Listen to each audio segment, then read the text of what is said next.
I don't think Shakib Al Hasan will become one of the greatest ever by the time he retires, because he already is one of the greatest ever to play the game of cricket. It is about how much more iconic, greater, and more of a timeless inspiration he can become at the end of his cricketing journey. Now, I'm aware that the position that he is already one of the greatest of all times is opposed by many cricket fans. I know that for a fact from all the fan debates and arguments I observe on social medias on a daily basis. Do you compare him to some of the all-rounders of the past? I don't think it's the right thing to do, but he definitely is a fabulous player. And again, as Has said, once his career finishes, he will go down as one of the best players to come out of Bangladesh. The most common argument brought up, especially by the international cricket fan community, is that Shakib does not have any major ICC Cup or championship. No World Cups, Champions Trophy, hell, not even an Asia Cup. I understand where they're coming from. It is understandable for this objection to come up, and I'll address it later in this video. But first, let's go through his records. His records are just unbelievably good and underrated. It is talked about, but his records deserve much more appreciation. Let's just simply go through his records, and the records alone will make that case. Considering all categories of ICC rankings, Shakib Al Hasan is the only cricketer in history to rank number 1 in all 3 formats at the same time, making the number 1 all-rounder synonymous to his name. While no one else has been able to do that, Shakib has repeated the feat multiple times. He lost the crown and regained it multiple times, while others couldn't even do it once. And he has maintained top positions in the rankings consistently for over a decade. He first became number 1 in ODI rankings in 2009, topping stars like Kallis, Afridi, Yuvraj, Oram, Jayasuriya, Flintoff, and others, and since then all the way up to 2019, before the point he got banned for a year and taken off the rankings. He was number 1 most of the times, and in top 3 all formats more than 95% of the times. There's an intriguing stat-based video from Cricinfo about Shakib that was posted in 2017. It has some really interesting info, but there isn't an updated version of that. Now let's check some info from the 2K17 video first. So it dives into how many weeks Shakib spent as the number 1 in rankings and how that compares to others. The video shows that Shakib spent the highest number of weeks ever as the number 1 ODI all-rounder with 324 weeks. He was topping the list, being 121 weeks ahead of Kallis, who is in the second spot, and this is back in 2017. We had more than 2 years of Shakib being the number 1 most of the times, meaning he's even farther ahead now. The feat even back in 2017 was so incredible that Cricinfo went on to compare it with rankings of other sports. Shakib was also ahead of Roger Federer's and Serena Williams in terms of number of weeks as number 1. When it comes to the test rankings, till March 2017, Shakib had spent 164 weeks as the number 1, being behind Imran Khan, Ian Botham, and Richard Hadlee. So I was wondering how much further he came by 2019. But there isn't an updated video, so I asked a friend to manually try to get the data, so it might be a bit off. So what we found out is that by 2019, Shakib had already spent more than 240 weeks as the number 1 test all-rounder in total. Meaning Shakib has already surpassed Imran Khan and Ian Botham, who had 197 and 237 weeks respectively. So he's only second to Richard Hadlee at the moment, and looks like it is a matter of time before he dethrones Richard and becomes the all-rounder to have spent highest number of times as the number 1 all-rounder in rankings in all 3 formats. He also has the highest number of weeks, being the number one in all three formats at the same time, but that's a given because he is the only one in the list. Moving on, in the history of international cricket, only 3 cricketers have scored the combination of 10,000 international runs and 500 wickets. South African cricketing legend Jacques Kallis, Pakistani superstar and one of the biggest entertainers of the game, Shahid Afridi, and of course the number one Mr. Allrounder, Shakib Al Hasan. And guess who is the fastest to do that? Shakib, and he did that super fast. Like, it's not even close. Shakib did it in only 302 matches, and that is 118 matches faster than Kallis and 175 matches faster than Afridi. They did it in 420 and 477 matches respectively. In fact, Shakib has already surpassed Afridi's career totals despite playing 186 less matches than Afridi. Afridi 524 matches, 11,196 runs and 541 wickets. Shakib 338 matches, 11,752 runs and 562 wickets. Now, if you are thinking impact on field, guys, the difference here is way too big. Not 20, 30, 50 or even 100 matches for that to be a decider. He surpassed the numbers with a difference of 186 matches. 186! Let that sink in, brother. And let's talk impact anyway, okay? He is not once in a blue moon game changer. For Bangladesh, he is the game. He is the impact. He is the lead. He has to take the most responsibility going in almost every match. The lead bowler, fielder, batsman, he does it all under tremendous pressure. And here's one of many amazing facts to back that up. Shakib Al Hasan is the only player in World Cups to be at the same time the highest run scorer and the highest wicket taker for their country. And why wouldn't he be? Shakib is the only one in World Cups to have hit the double of 1,000 plus runs and 30 plus wickets. He is also the only in World Cup history to have scored 600 plus runs and take 10 plus wickets in a single edition of WC. He's only the second after the greatest batsman of all times, Sachin Tendulkar, to score 7 half-centuries in a single edition. He's only the second after Yuvraj Singh to score 50 plus run and take a 5-wicket haul in a World Cup match. And Shakib did all that without even getting to play the semis thanks to his outstanding team. The numbers alone makes it spectacular. But the conditions under which he performed like this makes it that many more folds impressive. Hear me out, there's a really interesting story or perspective to this. Because right now, in this case, I'm not talking about the obvious that he is the frontline everything for his team and is always expected to carry his team.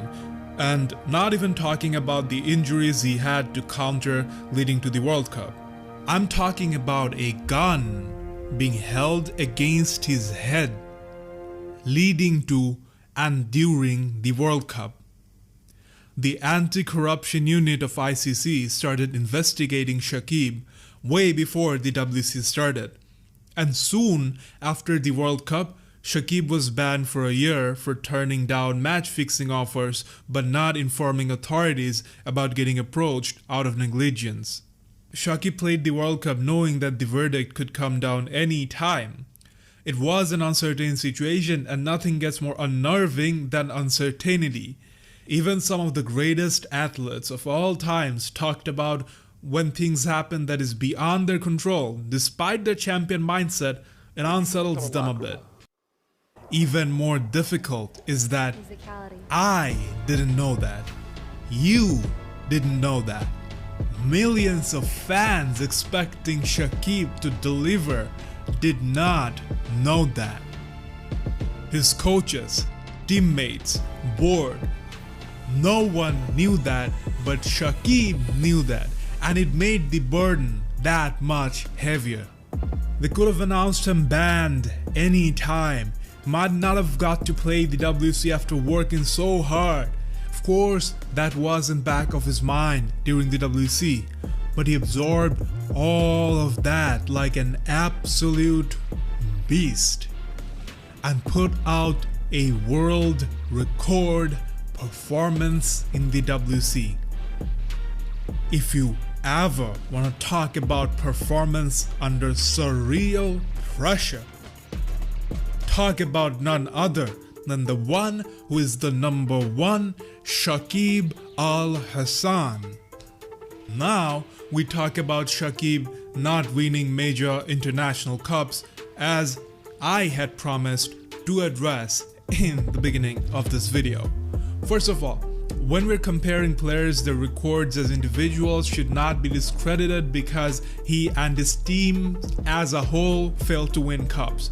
We aren't talking about team performance, but rather individual performance. Of course, there is immense value in being able to make your team the champion side, and the player as an individual can get lots of points for that. But even if he fails to, he can make up for that by getting points in other ways.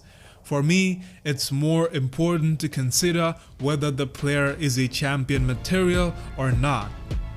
You can't but consider that in case of Shakib, when he puts up such an extraordinary performance and yet his team can't even make it to the semis. It is a team game after all, and you can't simply win at all by yourself. Rest of Bangladeshi players, the team management and everything else just failed Shakib. This video isn't about 2019 WC Bangladesh performance analysis, but out of the many factors, I can give you just one factor that if it could be corrected, even with all the other shortcomings, BD would have still made it to the semis. It is a harsh truth, and I ask my fellow Bangladeshi brothers to for once, process this part logically and do not react out of emotion. Shakib wasn't the only one making world records from BD in that WC. Someone else did that too, but in the opposite sense. Mashrafi bin Murtaza, the then captain of the team, is the only bowler in World Cup history to give away 300 plus runs to take a single wicket in a single edition of WC. The only bowler. It is the worst ever bowling average in a single edition of WC. Guys, you cannot have your lead pacer, your opening pacer, give away 300 plus runs to take just one wicket and expect it to make it to the semis in a World Cup. Shakib didn't even need his mates to perform extraordinarily well. But some of them did not only fail to perform well, but went out of their way to perform super awfully, essentially knocking BD out of the WC. 300 for one just takes half away from Shakib's efforts. If we just had even a regular performer in his place who just took 4 or 5 wickets, boom, just for that we would have been in the semis, and anything could happen once you get there.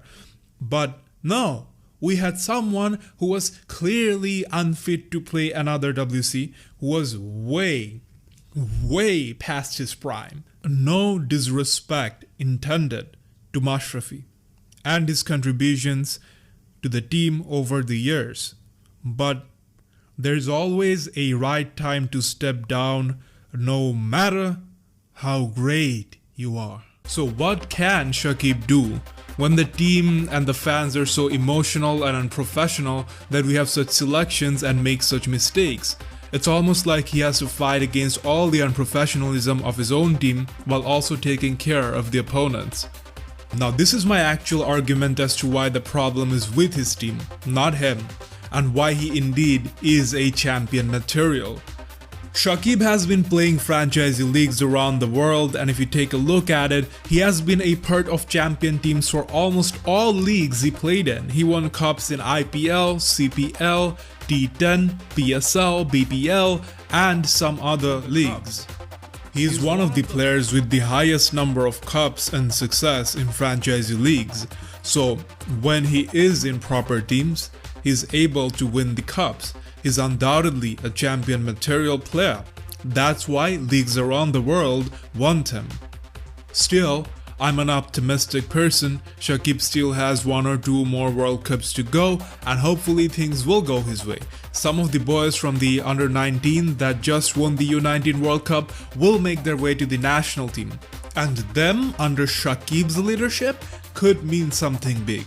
Shakib for once did say he was eyeing to win the 2023 WC as the captain, and that's good because someone's at least setting that goal. At least the aim has been taken. This U19 Bangladesh team also speaks volumes about the impact Shakib had on Bangladesh cricket as a whole, in my opinion. Shakib's contribution was never limited to bat and ball only. He is an influential player. There is an aura around him, the energy he gives off, he makes others around him better. Shakib taught Bangladesh to be mentally strong and have some aggression in the way they approach the game, body language, and so on. There was a time when Bangladeshi players would get sledged and not reply back, or say not protest the umpire's decision on field and things like that. You know, when Shakib and Wahab had that little fight or sledging going on among them. I remember there was a coverage in some Pakistani TV channel, and the next cricketer was saying that, oh, we're at a time that even Bangladeshi players points fingers and talks back to us. So Bangladesh was expected to be that team you trash talk to and hear nothing back. Shakib changed that. He tries to make a stand. There was that incident when he tried to call off the team at Nidhas Trophy versus Sri Lanka. He wants Bangladeshi players to feel confident like that, be a bit aggressive in the way they carry themselves, and I think while sometimes things can get controversial or step on the line, even that is an essential part of the process. I was reading interviews of these U19 players, and most of them looks up to the likes of Shakib. They are learning from the type of mindset Shakib has or the way he carries himself. I think because they had an example like Shakib growing up, it helped them to be more confident with themselves and have some aggression. The way they played the entire tournament and the final, they were attacking, confident and fearless. So what Shakib is doing is inspiring generations of Bangladesh cricket in all kinds of ways, and that adds to the impact he brings. Like when you talk about, say, Sourav Ganguly, you don't only think about his contribution in the records, but also what he did for the team. He gave them an aggressive mindset that has been carried on from then to now, and Shakib has that type of an impact for his team in his own ways. Another example in this regard, Shakib also led a sort of protest against the boards in favor of the players, where they demanded certain facilities. When they actually went into the final meeting, in front of board heads, other players were getting nervous, but then Shakib took over and negotiated strongly on behalf of everyone. So, you see, he's literally changing the cricket culture for Bangladesh and teaching the players how to stand up for themselves. This change he's bringing will forever have a mark in history. I'll finish it off with some more of his records. In T20 internationals, with 92 wickets, Shakib is overall the third highest wicket taker after Lasith Malinga and Shahid Afridi, who have 107 and 98 wickets respectively.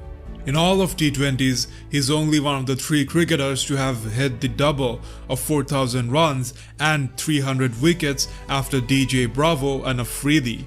And once again guys, now it almost goes without saying, he is the fastest to do it, having done it in 260 matches, that is 23 and 32 matches faster than them. Shakib is always the fastest. In T20s, Shakib has arguably the best ever individual innings bowling record, which came in a 2013 CPL match where he took 6 wickets for only 6 runs. Shakib also has the 5th best bowling figure in an innings in Big Bash. Playing for Melbourne Renegades, he took 4 wickets for 13 runs only. In BPL, Shakib has owned the man of the tournament thrice, while no one else has been able to win it more than once. Moving to the test format, Shakib is again the fastest to score 3,000 plus runs and take 200 plus wickets, surpassing the likes of Botham, Flintoff and Kapil Dev. He's only the 3rd cricketer ever to score a century and take a 10-4 in a single test match after the 2 legends Ian Botham and Imran Khan. Shakib didn't get to play a lot of matches against all top teams, but he proved himself in limited opportunities versus all. He scored a double 100 versus New Zealand in New Zealand. Shakib has 5 wicket hauls versus all top major test teams, and in test cricket history, only 3 other players have been able to do it, them being Dale Steyn, Rangana Herath and Muttiah Muralitharan. This list is of course excluding teams that just got the test status like Afghanistan and Ireland. He has such amazing test records, and the only reason his totals aren't higher is unfortunate. And that's because Bangladesh didn't get too many test matches to play over the last decade or so. Just one example, you just see how unfair and difficult it is for Shakib. Ben Stokes made his debut just before 2014. He has already played 63 matches, but Shakib, despite debuting way back in 2007, only got to play 56 matches. Ridiculous! Kallis had played 56 matches within the first 6 years of his career. And at that point, he had 100 plus wickets and 3,700 plus runs as compared to Shakib's 200 plus wickets and 3,800 plus runs. Not only is it depriving the totals, but also when you play with such huge gaps, it is far more difficult to perform and have some sort of a rhythm to your game. In international cricket history, Shakib is also among the ones to win the most number of Man of the Series awards. In fact, he's currently number 4, tied in with Jayasuriya. And ahead of him are Kallis, Kohli and Sachin. That is, only Kohli is an active player in the top other than Shakib. If you look at the numbers, if Shakib just wins one more, he'll share the top 3 spot along with Kallis. And I think by the time Kohli and Shakib are done, they might just take the number 1 and 2 spots of this list. Moving to ODIs, finally, in this decade, Shakib is the 2nd highest wicket taker just after another Hall of Famer, one of the greatest of all times 11 material bowler, Lasith Malinga. Then he has another record that adds more to his light speed feats. In ODI history, only 4 players have managed to hit the double of 6,000 runs and 250 wickets. Jayasuriya, Kallis, Afridi and Shakib. Once again, Shakib is the fastest to do it by a huge margin. He has done it in 202 matches, and Afridi is on the 2nd position, being behind by 92 matches. Brothers, I think when it comes to rating all-time great cricketers, all-rounders should get a special priority, because in some eras it is easier to bowl and in some eras it is easier to bat. I mean, we all know scoring runs were much difficult as compared to now due to all the batting friendly rules, pitches, bowlers, So you can't simply compare records of Viv Richards, Tendulkar with the present ones and conclusively declare someone better just for passing them in some way. There's more to it. But top all-rounders masters both the two main skills of the game. That is, they are dealing with unfavorable situations at least on one side and being successful still. So if a cricketer is successful in both batting and bowling and breaks record, they deserve a higher degree of importance in the GO18 debates as their feats are more timeless. And here we have Shakib, who is breaking, shattering, and absolutely destroying all this all-rounding records at an unprecedented speed. Like no one's even close, bro. The great Shakib ain't breaking records by small margins. He is doing it by 50 plus, 100 plus, 150 plus matches. Like he's taken it to a level never ever seen before. What I'm trying to say with this video is that all these achievements and records of Mr. All-Rounder Shakib Al Hasan deserves to be talked about in international media way more than it is right now. In that sense, Shakib is quite underrated. We always see Virat Kohli's stats of crossing records all the time, and by the way, he is my current favorite batsman. I've no problem with that. I'm just saying, Shakib too deserves that level of recognition. Not many people internationally are even aware of all these records, but as true fans of cricket, we should be.